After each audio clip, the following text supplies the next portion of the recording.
Bon, on plonge tout de suite dans le vif du sujet. On a devant nous une belle dizaine de minutes pour décortiquer en détail une idée qui a littéralement créé une onde de choc dans l'histoire de la philosophie. Aujourd'hui, on explore comment Friedrich Nietzsche a complètement démantelé des siècles de certitudes morales pour nous offrir une conception de l'humanité qui est, franchement, radicale. L'idée de base, c'est que l'être humain n'est absolument pas une destination finale. C'est pas du tout le sommet triomphant de l'évolution, non, c'est juste une phase de transition. C'est un concept super puissant qui force carrément à repenser notre place dans l'univers. Alors, installez-vous confortablement, on va examiner tout ça de près. Alors, l'œuvre d'où tout ça part, c'est Ainsi parlait Zarathustra. Faut se l'avouer, la densité poétique de ce livre-là peut faire un peu peur au début, mais c'est fait exprès. L'auteur utilise la figure d'un prophète, Zarathustra, comme un clin d'œil au texte sacré traditionnel, mais c'est pour mieux en renverser le message. Au lieu de descendre de la montagne pour nous livrer des lois divines toutes faites, ce prophète vient nous dire que l'avenir repose uniquement sur nos propres épaules. On va donc extraire l'essence de ce discours pour vraiment saisir comment il perçoit notre condition actuelle. L'homme est une corde tendue entre la bête et le surhomme. On va s'arrêter là-dessus un instant parce que c'est le cœur absolu de la théorie. Imaginez la scène, un funambule qui avance avec difficulté sur une corde super raide, suspendue au-dessus d'un précipice vertigineux. Ce vide effrayant en dessous, c'est notre passé animal, nos instincts les plus basiques. Et de l'autre côté, caché dans la brume, il y a le surhomme. Le message ici, c'est que sur cette corde, c'est dangereux d'avancer, c'est dangereux de rester sur place, et c'est littéralement mortel de regarder en arrière. L'humain se définit uniquement par cette instabilité perpétuelle. Alors, voici notre feuille de route. On commence avec le pont sur l'abîme. Ensuite, on aborde le danger du dernier homme. Troisièmement, on passe aux trois métamorphoses. Puis, le corps et l'esprit. Et on termine avec l'avènement du surhomme. Chapitre 1. Le pont sur l'abîme. L'humanité comme transition.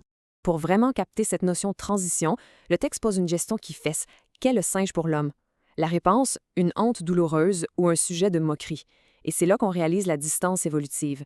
Quand on observe un singe, on ressent à la fois une sorte de familiarité troublante, mais aussi un sentiment clair de supériorité. On sait qu'on a chepté cette étape-là. Eh bien, la comparaison est brutale. Le surhomme regardera nos plus grands exploits, nos gratte-ciels, nos philosophies, nos chefs-d'œuvre, exactement de la même manière, comme des tentatives primitives et un peu ridicules tellement elles sont limitées. Un jour, l'humain moderne sera juste une étape dépassée. Donc, l'idée centrale, c'est que l'homme est un pont et non un but.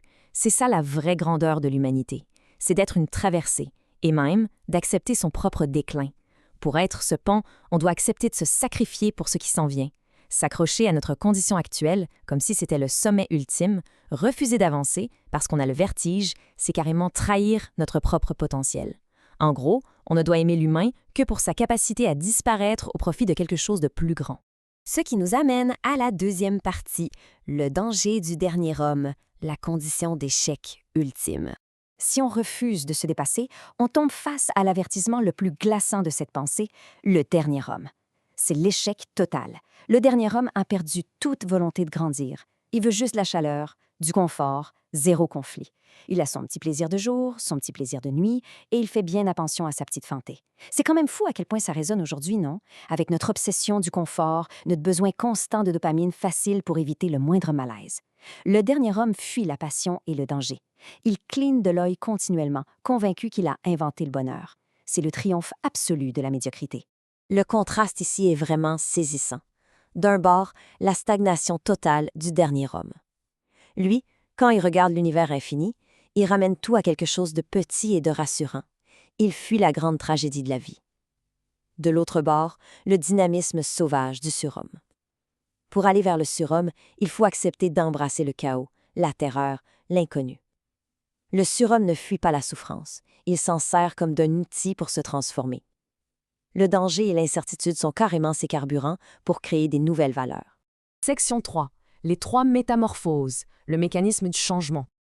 Alors concrètement, comment on fait pour ne pas finir comme le dernier homme et avancer sur ce fameux pont?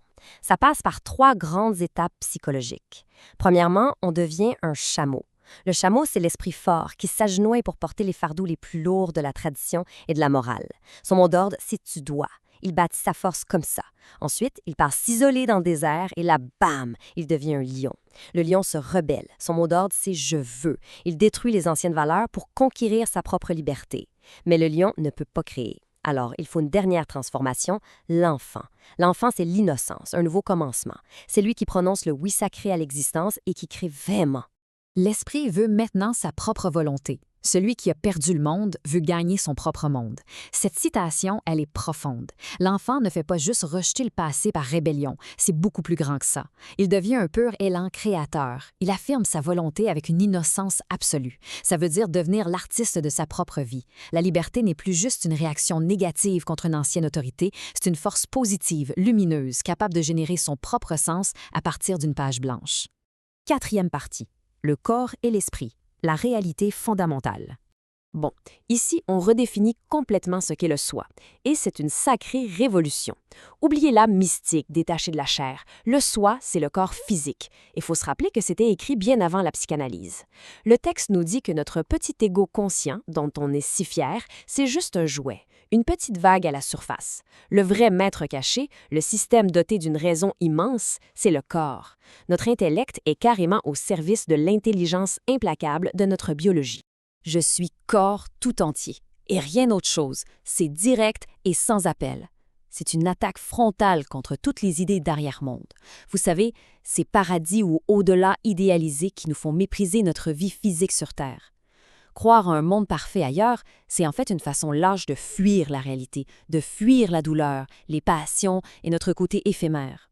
Pour s'élever, il faut jeter ces illusions au vidange et affirmer la beauté et la puissance brute de notre monde matériel, ici et maintenant.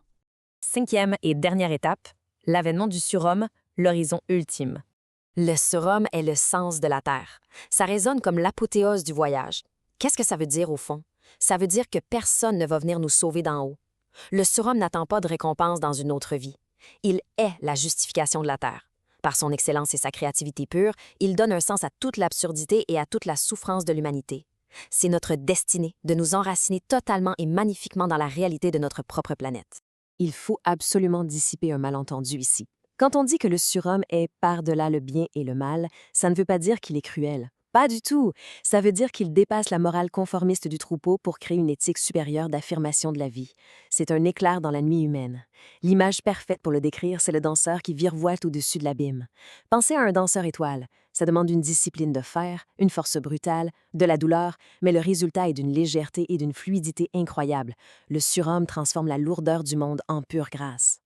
Alors, face à ce vertige immense, la question est posée.